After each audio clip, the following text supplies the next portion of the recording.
Hello guys, today I'm going to show you all the sensors and I'm going to tell you how to clean it in the NARWAL Freo X Ultra.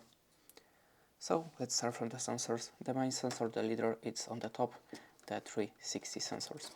On the front of your appliance we have the camera, and on the left side we have the side sensor.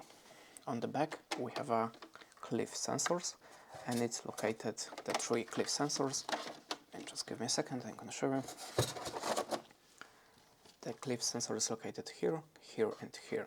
And now how to clean it. You can clean it with the dry paper towel. Remember to do not use the alcohol from the sanitizers, like something with the fragrance or the glycerin, because it's gonna just interrupt the sensor working. So if you want to clean it with the detergent, use only the IPA alcohol 70 and the dry paper towel. Basically that's it. Thanks for watching and goodbye.